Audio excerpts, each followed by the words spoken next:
Blood test जो होता है नॉर्मली, और ये बहुत ही ज़्यादा मतलब आसानी से हो जाता है। इसमें क्या होता है कि जिस व्यक्ति का ईएसआर टेस्ट करना होता है उस व्यक्ति की जो आर्म होती है, मतलब कि हाथ की जो नस होती है, वेन में से ब्लड को लिया जाता है। 5 से 10 ml ब्लड की जरूरत पड़ती है लगभग लगभग इस टेस्ट के लिए। तो उतना सैंपल काफ़ी होता है। वो सैंपल ले जाकर जो है टेस्ट किया जाता है। जब ब्लड लिया गया होता है तब से लेके जो रीडिंग आने तक का टाइम होता है 1 घंटा, मतलब कि इस टेस्ट को करने में 1 घंटा लगता है। और इस टेस्ट में एक्चुअली होता क्या है कि कोई मशीन नहीं इस्तेमाल की जाती कि आप सोचें कि कोई बहुत बड़ी मशीन होती है उसमें ब्लड को डाला जाता है। सिर्फ एक सिंपल सा एक जो है एक बेस्ट ग्रेन ट्यूब रहता है, मतलब एक ट्यूब होता है, उसका नाम होता है बेस्ट ग्रेन ट्यूब। तो आप ये भी कह सकते हैं कि इस टेस्ट को हम बेस्ट ग्रेन टेस्ट भी कहते हैं।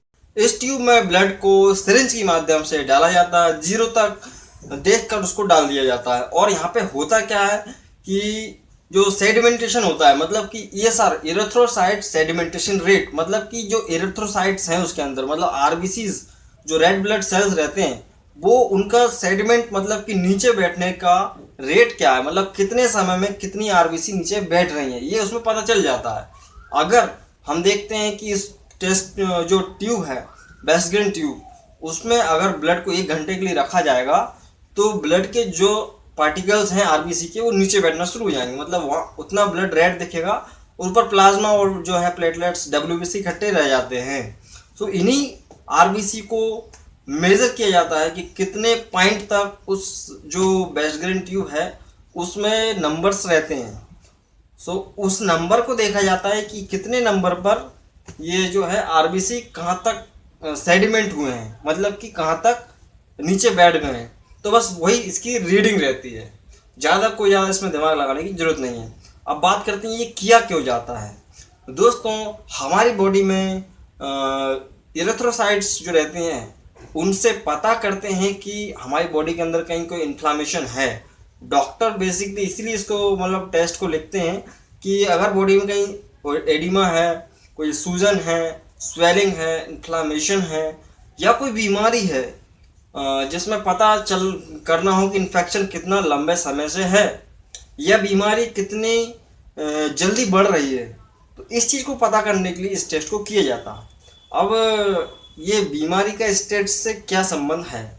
एक्चुअल में होता क्या है दोस्तों कि जब भी किसी व्यक्ति के शरीर में सूजन होती है, स्वेलिंग होती है या बीमारी होती है, तब उस व्यक्ति के जो ब्लड में एक प्रोटीन जमा होने लगता है। मतलब एक प्रोटीन होता है जो कि हमारी जो ब्लड की आरबीसीज हैं उनसे आकर कनेक्ट हो जाता है, और इस प्रोटीन के कारण आरबीसी धीरे धीरे करके नीचे बैठने लगती हैं। सो इसी सेडिमेंटेशन को ये मेजर किया जाता है कि अगर वो ज़्यादा सेडिमेंट हो रहा है तो इससे अंदाज़ा लगाया जाता है कि प्रोटीन ज़्यादा मात्रा में है। और ये प्रोटीन बनता क्यों है? क्योंकि लीवर जो होता है इस चीज़ को बनाता है, क्योंकि हमारा जो इम्यून सिस्टम है इस चीज़ को बनाने के लिए प्रमोट करता है। और यही प्रोटीन जो है इन्फ्लामेशन को डिटेक्ट करता है कि भाई हाँ, इन्फ्लामेशन इतनी ज़्यादा है या बीमारी इतनी ज़्यादा है। नहीं आया समझ में तो मैं आपको बहुत ही आसान भाषा में समझा देता हूँ। क्या होता है कि हमारी बॉडी में ब्लड है, ब्लड के अंदर है आरबीसी हैं, प्लेटलेट्स हैं, डब्ल्यूबीसी वगैरह और प्लाज्मा भी है।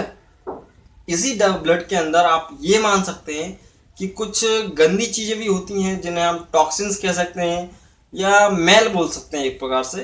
तो ये मैल जो है बीमारियों को लाता है। जितना ज़्यादा ब्लड गंदा होगा उतना ज़्यादा शरीर बीमार रहेगा।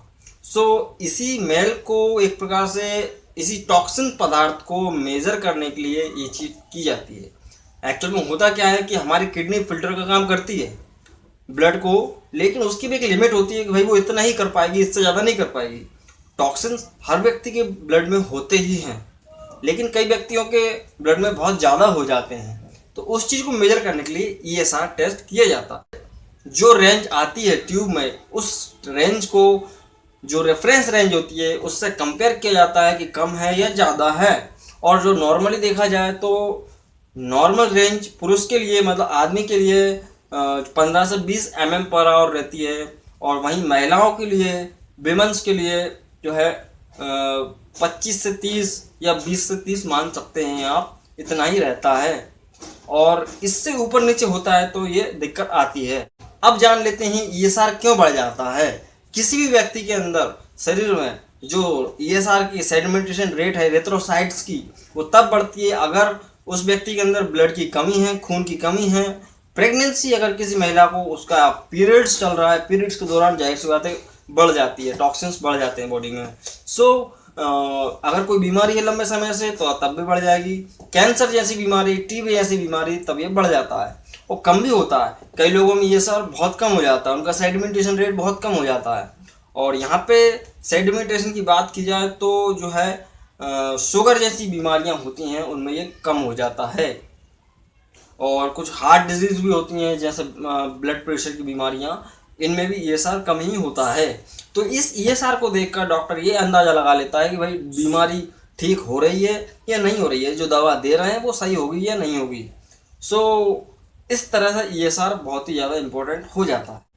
ये तो थी जानकारी ESR के बारे में कि एरिथ्रोसाइट सेडिमेंटेशन रेट क्या है। Please like the video, share the video and subscribe my channel if you like the video. मिलते हैं नेक्स्ट वीडियो में दोस्तों। जय हिंद, वंदे मातरम।